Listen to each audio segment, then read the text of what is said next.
Assalamualaikum warahmatullahi wabarakatuh. Soleh-solehahnya Bu Guru kelas 5 belajar kembali bersama saya Ibu Gurnarni Suprihatin di tema 7 peristiwa dalam kehidupan muatan mapel IPS subtema 1. Mari kita awali pembelajaran hari ini dengan membaca doa dulu ya. Berdoa mulai. Bismillahirrahmanirrahim. Silahkan simak ya. Soleh-solehah di tema 7 subtema 1 untuk muatan mapel IPS.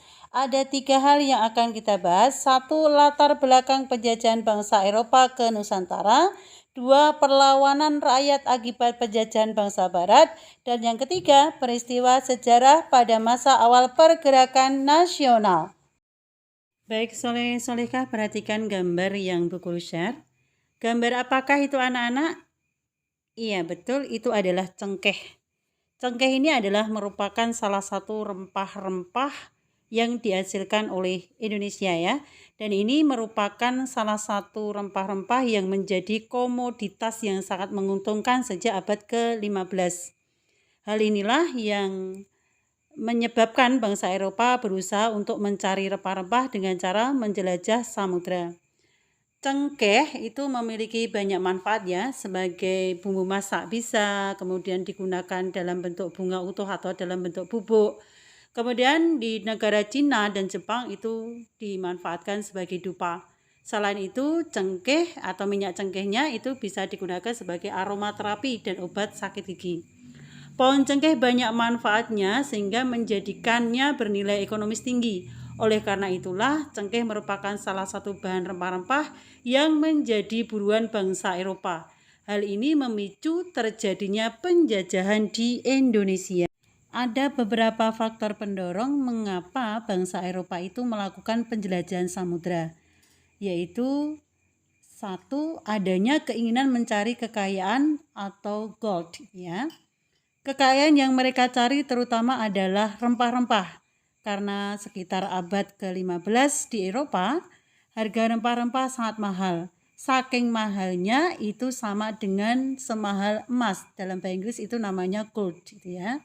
Mereka sangat membutuhkan rempah-rempah untuk industri obat-obatan dan bumbu masak. Faktor yang kedua, adanya keinginan menyebarkan agama atau gospel. Selain mencari kekayaan dan tanah jajan, bangsa Eropa itu juga membawa misi khusus, yaitu menyebarkan agama kepada penduduk daerah yang dikuasainya. Tugas mereka ini dianggap sebagai tugas suci yang harus dilaksanakan ke seluruh dunia, dan ini dipelopori oleh bangsa Portugis. Faktor selanjutnya adalah adanya keinginan mencari kejayaan atau glory. Di Eropa ada sebuah anggapan bahwa apabila suatu negara mempunyai banyak tanah jajan, negara tersebut termasuk negara yang jaya atau glory. Dengan adanya anggapan ini, negara-negara Eropa berlomba-lomba untuk mencari tanah jajan sebanyak-banyaknya. Faktor selanjutnya adalah perkembangan ilmu pengetahuan dan teknologi. Ilmu pengetahuan dan teknologi berkembang pesat, contohnya seperti berikut. 1. Dikembangkannya teknik pembuatan kapal yang dapat digunakan untuk mengarungi samudera luas. 2. Ditemukannya misiu untuk persenjataan. Senjata dapat digunakan untuk melindungi pelayaran dari ancaman bajak laut dan sebagainya. Selain itu, ditemukannya kompas ya, untuk menunjukkan arah mengarungi samudera. Nah, sekarang negara-negara Eropa mana saja yang datang ke Indonesia? Simak ya. Mulai akhir abad ke-15, bangsa Eropa berusaha melakukan penjajahan samudra. Bangsa Eropa yang pernah melakukan penjelajahan dan penjajahan di Indonesia dimulai oleh bangsa Portugis. Kapal mereka pertama kali mendarat di Malaka pada tahun 1511. Berikutnya ialah bangsa Spanyol yang mendarat di Tidore. Tidore itu letaknya di Maluku pada tahun 1521. Kemudian disusul oleh bangsa Inggris yang dipimpin oleh Francis Drake pada tahun 1577. Walaupun Inggris tiba di Kepulauan Nusantara, pengaruhnya tidak terlalu banyak seperti halnya Belanda. Ini disebabkan nama EIC atau East Indian Company atau Persekutuan Dagang Inggris terdesak oleh Belanda. Inggris kemudian menyingkir ke India atau Asia Selatan dan Asia Timur. Yang ketiga atau selanjutnya yaitu bangsa Belanda. Rombongan bangsa Belanda pertama kali datang ke wilayah Indonesia pada tanggal 27 Juni 1596 dan dipimpin oleh Cornelis de Houtman. Saat itu Portugis sudah berada di Banten. Saleh-salehah, pada awalnya kedatangan bangsa Eropa di Indonesia itu disambut baik oleh bangsa Indonesia karena ya bangsa Indonesia itu terkenal dengan keramahannya, suka berteman, suka membuka diri ya. Namun lama kelamaan rakyat Indonesia melakukan perlawanan disebabkan bangsa-bangsa Eropa ingin melakukan praktik penjajahan terhadap bangsa Indonesia. Perlawanan tersebut disebabkan orang-orang barat yang ingin memonopoli perdagangan dan berusaha mencampuri urusan kerajaan-kerajaan di Indonesia. Nah, sekarang perlawanan rakyat akibat penjajahan bangsa barat itu terjadi di mana saja dan dilakukan oleh siapa saja ya. Simak pembelajaran berikutnya. Baik, saleh-salehah, kita lanjutkan nggih. Peristiwa perlawanan terhadap Portugis, kalian bisa baca itu di layar HP kalian. Setelah Malaka dapat dikuasai oleh Portugis pada tahun 1511, terjadilah persaingan dagang antara pedagang-pedagang Portugis dan pedagang di Nusantara. Portugis ingin selalu menguasai perdagangan, maka terjadilah perlawanan-perlawanan terhadap Portugis. Perlawanan tersebut diantaranya 1. Sultan Ali Mughayat Shah pada tahun 1514 sampai 1528. Cukup lama ya, 14 tahun, berhasil membebaskan Aceh dari upaya penguasaan bangsa Portugis. Yang kedua, Sultan Alauddin Riayat Shah pada tahun 1537 sampai 1568. Cukup lama juga, berani menentang dan mengusir Portugis yang bersekutu dengan Johor. Yang ketiga, Sultan Iskandar Muda pada tahun 1607 sampai 1636. Ini sekitar 31 tahun ya. Raja kerajaan Aceh yang terkenal sangat gigih melawan Portugis adalah Iskandar Muda. Pada tahun 1615 dan 1629, Iskandar Muda melakukan serangan terhadap Portugis di Malaka. Pada awalnya, Portugis diterima dengan baik oleh raja setempat dan diizinkan mendirikan benteng. Namun lama-kelamaan rakyat Ternate mengadakan perlawanan karena Portugis serakah, ikut campur dalam pemerintahan, membenci agama rakyat Ternate, dan bersikap sewenang-wenang.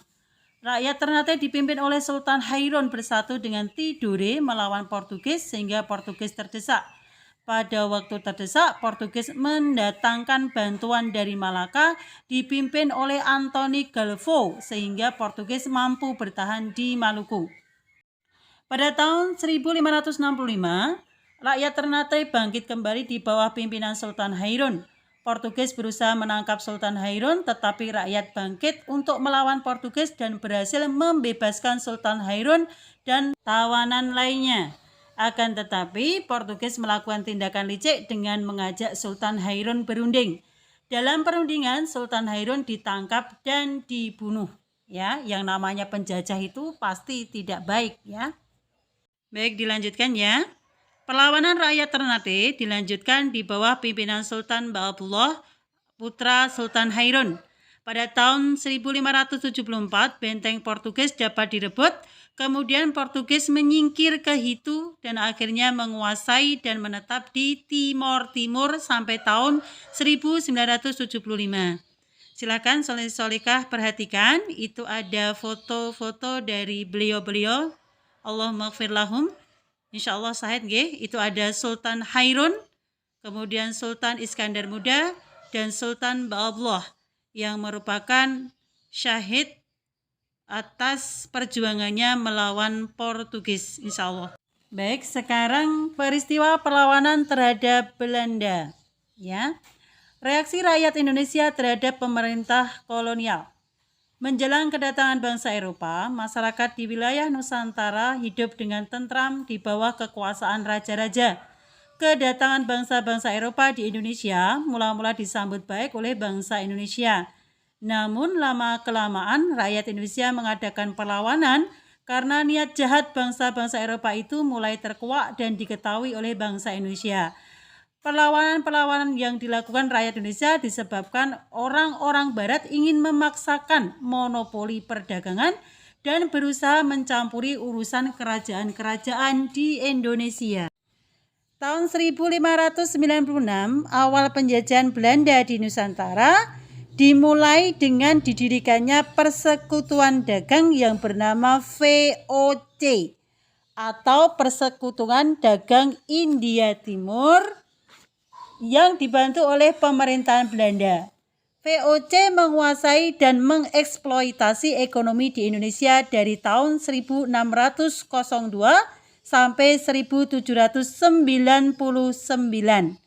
Berikut ini merupakan beberapa tokoh dari berbagai daerah yang memimpin perlawanan terhadap Belanda. Oke, yang pertama adalah Sultan Hasanuddin. Ini berasal dari Makassar, Sulawesi Selatan. Alasan melakukan perlawanan adalah Belanda merampas hak rakyat dan bertindak kejam terhadap rakyat. Kemudian bentuk-bentuk perlawanannya adalah Perang Honggi tahun 1645, perlawanan rakyat Maluku terhadap Belanda. Hasil perlawanan berhasil mempertahankan sebagian wilayah Maluku dan mempersatukan kerajaan-kerajaan di sekitar Maluku. Ya, ini adalah Sultan Hasanuddin. Perhatikan gambarnya. Selanjutnya adalah Pangeran Antasari. Ini berasal dari Banjarmasin, Kalimantan Selatan. Alasan melakukan perlawanan adalah Belanda terlalu semena-mena dan ikut campur, serta ingin menguasai wilayah Kalimantan Selatan. Bentuk-bentuk perlawanannya adalah Perang Banjar pada tanggal 25 April 1859, dan Pangeran Antasari memimpin 300 prajurit untuk menyerang tambang yang dikuasai Belanda. Hasil perlawanannya, Pangeran Antasari menggunakan strategi perang gerilya dengan membuat kerajaan baru di pedalaman dan membangun benteng-benteng pertahanan di hutan-hutan. Baik, soleh-solehah, untuk pahlawan selanjutnya adalah Patimura. Ia berasal dari Maluku. Alasan melakukan perlawanan adalah Belanda ikut campur dalam urusan perkebunan di Kesultanan. Bentuk-bentuk perlawanannya adalah pembakaran pos di Porto tanggal 15 Mei 1819 dan pengepungan markas benteng Duurstede. Ya, hasil perlawanannya adalah perebutan benteng Belanda Duurstede dan mampu mempersatukan kerajaan Tidore dan Ternate serta kerajaan di Bali dan Jawa. Baik, selanjutnya adalah perlawanan Sisingamaraja ke-12 terhadap Belanda. Beliau adalah seorang raja Tapanuli, ya. Perangnya dinamakan Perang Tapanuli atau Perang Batak atau juga disebut Perang Sisingamaraja. Perang ini dimulai dari tahun 1878 sampai 1907 yang terjadi selama 29 tahun. Masya Allah, ya. Perang ini terjadi karena kedatangan bangsa Belanda ke Batak. Ada beberapa alasan, soleh-solehah, mengapa Sisingamaraja ke-12 mengadakan perlawanan terhadap Belanda, yaitu 1. Pengaruh Sisingamaraja ke-12 semakin kecil. 2. Adanya zending atau misi penyebaran agama Kristen di Tapanuli dan sekitarnya. Dan yang ketiga, Belanda memperluas kekuasaan dalam rangka Pak Nederlandika. Sedangkan penyebab khusus perlawanan adalah kemarahan Sisingamaraja atas penempatan pasukan Belanda di Taruntung. Dan masih banyak lagi perjuangan-perjuangan para tokoh di Indonesia. Salah satunya adalah Sultan Ageng Haryokrokusumo, kemudian Tuanku Imam Bonjol, Raden Ajeng Kartini, kemudian Sentot Ali Basyah yang merupakan panglimanya Pangeran Diponegoro, dan Pangeran Diponegoro sendiri, ya, yang melawan Belanda di daerah Yogyakarta. Mereka berjuang demi Indonesia tetap ada. Baik, soleh-solehah, kita lanjutkan, nggih. Kali ini kita akan membahas peristiwa-peristiwa sejarah pada masa awal pergerakan nasional. Ya, perkembangan pendidikan di Indonesia pada abad ke-19 tidak lepas dari kebijakan politik etis. Kebijakan ini lahir setelah sistem tanam paksa oleh C.Th. van Deventer, seorang ahli hukum Belanda, dan kemudian menjadi tokoh politik etis. Politik etis atau bisa dikenal politik balas budi merupakan pemikiran yang menyatakan bahwa pemerintah Belanda memegang tanggung jawab moral bagi kesejahteraan daerah jajahan. Politik etis berperan besar dalam melahirkan golongan terpelajar yang memiliki nasionalisme dan sadar akan nasib bangsanya. Golongan inilah kemudian yang melakukan perlawanan melalui organisasi-organisasi pergerakan. Dan muncullah pergerakan nasional di Indonesia. Hal ini dipengaruhi oleh beberapa faktor. Ada faktor internal, yaitu kesadaran bangsa Indonesia yang ingin merdeka. 2. Kesengsaraan rakyat akibat penjajahan. 3. Lahirnya golongan cendekiawan dan terpelajar. Yang keempat, kejayaan di masa lalu, yaitu kerajaan Sriwijaya dan Majapahit. Ini menjadikan orang pada waktu itu bersemangat untuk merdeka. Kemudian faktor eksternal. Masuknya paham-paham baru, yaitu nasionalisme dan demokrasi. Yang kedua, kemenangan Jepang atas Rusia tahun 1905 menyadarkan bangsa Asia akan kekuatan sebagai bangsa Asia. Dan yang ketiga, lahirnya nasionalisme di Asia Afrika. Secara umum, pergerakan nasional di Indonesia itu terbagi menjadi 3 fase, yaitu masa awal pergerakan nasional, masa non-kooperatif, dan masa moderat atau kooperasi. Sekarang kita bahas masa awal pergerakan nasional ya. Ini tahun 1900-an. Pada masa ini lahir banyak organisasi pergerakan seperti Budi Utomo, Sarekat Islam, Muhammadiyah, dan Indise Partai atau IP. Salah satu organisasi yang besar pengaruhnya terhadap pergerakan nasional adalah Budi Utomo. Pada hari Minggu tanggal 20 Mei 1908, Sutomo beserta kawan-kawannya berkumpul di Jakarta. Mereka sepakat mendirikan Budi Utomo yang berarti usaha mulia. Karena sebagai organisasi modern yang pertama kali muncul di Indonesia, pemerintah Republik Indonesia menetapkan tanggal berdirinya Budi Utomo diperingati sebagai Hari Kebangkitan Nasional. Fase yang kedua adalah masa non-kooperasi atau sering disebut dengan masa awal radikal. Kenapa disebut masa awal radikal anak-anak? Karena organisasi-organisasi yang muncul pada saat itu tidak mau bekerja sama dengan pemerintah Hindia Belanda. Apa saja organisasinya?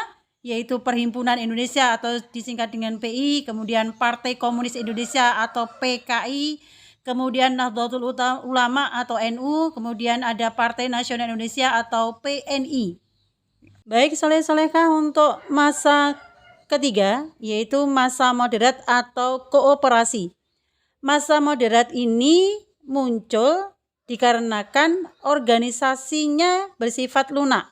Artinya lunak adalah mereka lunak dalam menghadapi pemerintah kolonial Belanda. Artinya mau bekerja sama. Masa moderat atau kooperasi ini terjadi pada tahun 1930 sampai 1942, yaitu berdirinya organisasi seperti Parindra, Partindo, dan GAPI.